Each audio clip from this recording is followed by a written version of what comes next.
Well, welcome back, everyone. This week on A Look at Seniors, we've got a really interesting topic. And I know I said this last week, but I really got to cycle back on this. The two words that just seem to resonate so much, and I'm hearing this out when you're telling me what you think about it too, is dignity and independence.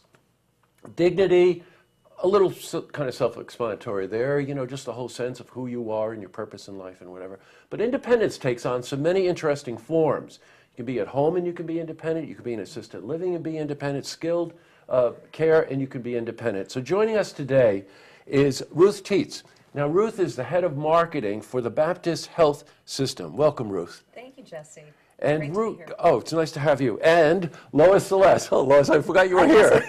I'm back. Lois is the executive director of the Saratoga Senior Center. Welcome, Lois. Thank you. How's your trip? It was good. Was it great. good? Okay. Okay. Quick getaway. How soon they forget? I know.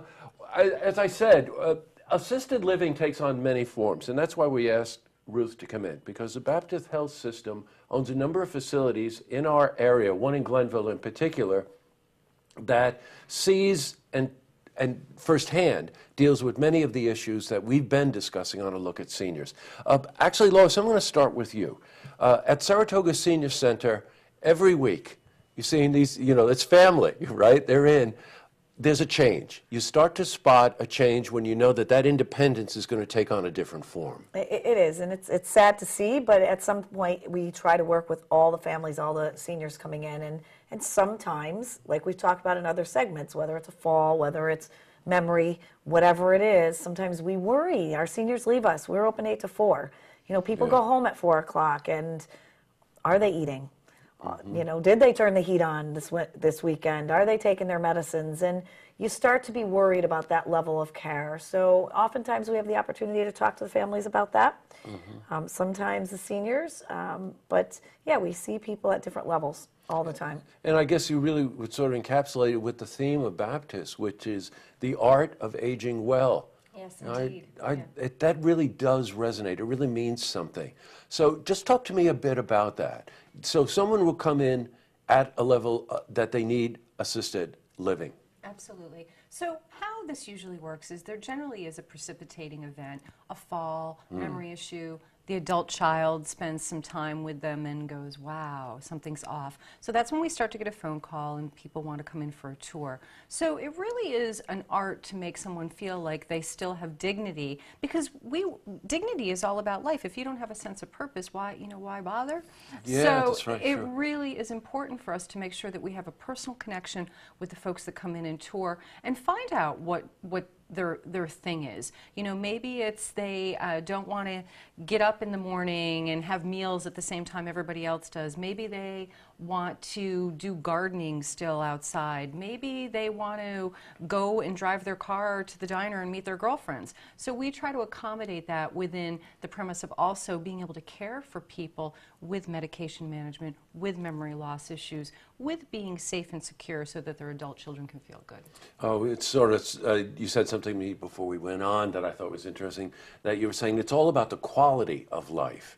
And that quality of life can mean something different to each individual. Like when I went on the website for Judson, I noticed that you had things in there like a billiard room. Absolutely. You had things that people could do gardening. There's a spa. Yeah, there is. You know, there's just some of those things where you think to yourself, oh my God, this is what you're really trying to say to someone is that you tell us what you need. Right.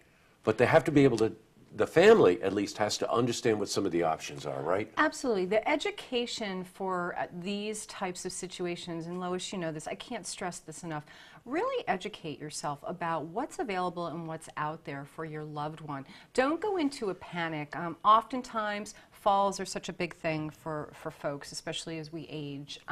People will end up in a hospital, and 3 days later it's like, okay, what are we going to do? Mom or dad can't go home, or my husband can't go home. What am I going to do? So people start to scurry and make calls to assisted living or skilled nursing or geriatric rehab. And really, if you could just take a little bit of time and incorporate this in and check these options out first. Senior centers are fabulous places to match you with these services. Calling a provider like Baptist Health System and coming and taking a tour of all that we have available. Go and tour places, eat the food, talk to the staff, talk to the residents, see how they're getting along. It's just like anything. If you have a really good feel, it's probably a good place. There's also lots of online places you can check out, different providers as well.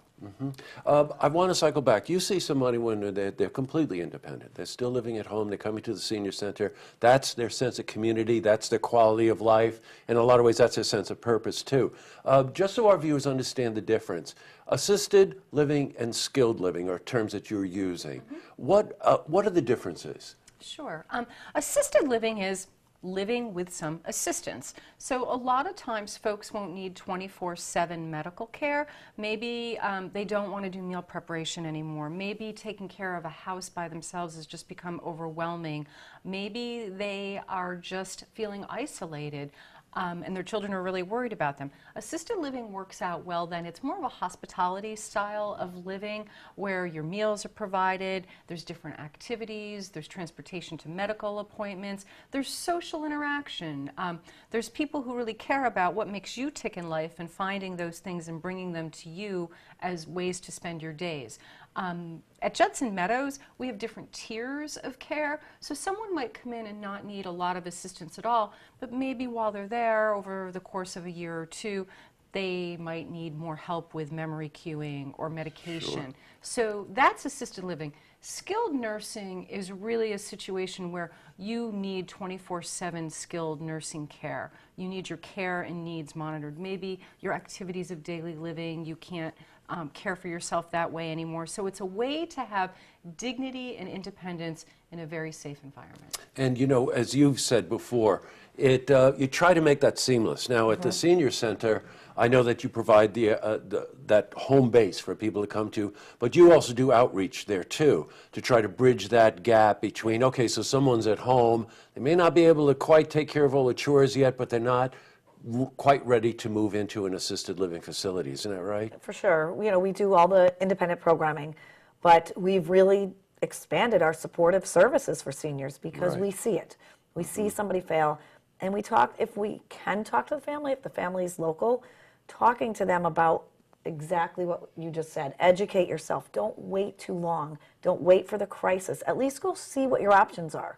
I mean, of course, no one wants to leave home if they don't have to, but there becomes a safety issue. And the children who don't live nearby, you know, and worry, and we see it every day, they may not be seeing it every day. So, and sometimes it's covered. The senior may try to hide it and cover, you know, I'm okay. I can do this. Bet you you know, see that. But again, I think the education piece was key. Get out there and see what's out there. And include them in that process. Yeah, absolutely. Boy, is that ever an important point.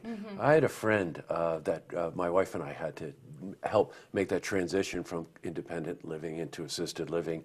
And we found that just engaging him in his thoughts and his thinking about it, you know, far from being incapable of making a decision, they probably are stubborn enough to want to make the decision themselves in a lot of cases, right?